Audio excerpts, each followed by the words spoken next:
আমার আইডেন্টিটি নিয়ে প্রশ্ন করা হয়েছে, এটা গুরুতর অপরাধ করেছেন উনি।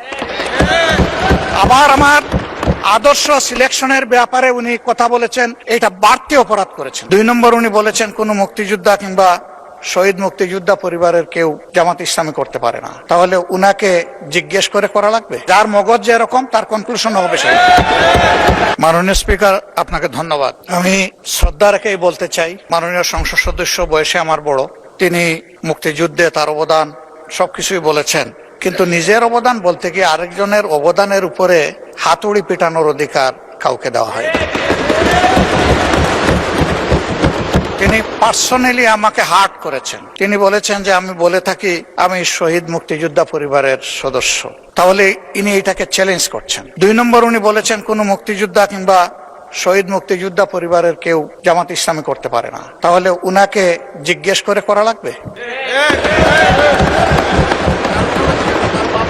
এটি আমার নাগরিক অধিকার।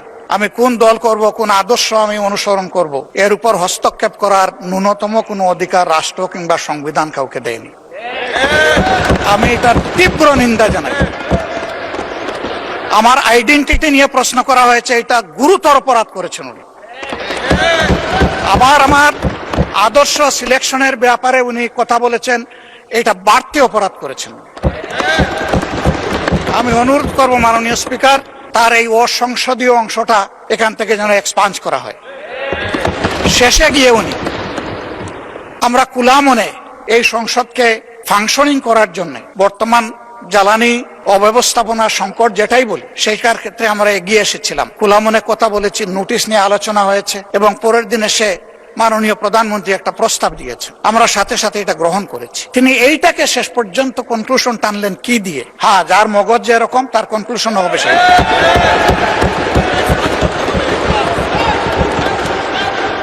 তার মতো একজন প্রবীণ ব্যক্তির কাছ থেকে, রাজনীতিবিদদের কাছ থেকে আমি এই ধরনের আচরণ আশা করিনি। আমরা এখানে প্রথম দিনই বলেছি ভালো কিছু শিখতে এসেছি। কাউকে হিট করা, গালি দেওয়া, এর মাধ্যমে বড় কিছু অর্জন করা যাবে না। কিছু গোলাবাজি হতে পারে বড় জোর, কিন্তু তার চাইতে বেশি কিছু হবে না।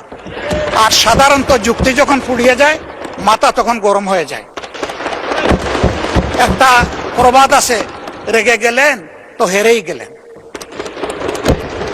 আমরা সবাই মিলে হারতে চাই না, আমরা সবাই মিলে জিততে চাই।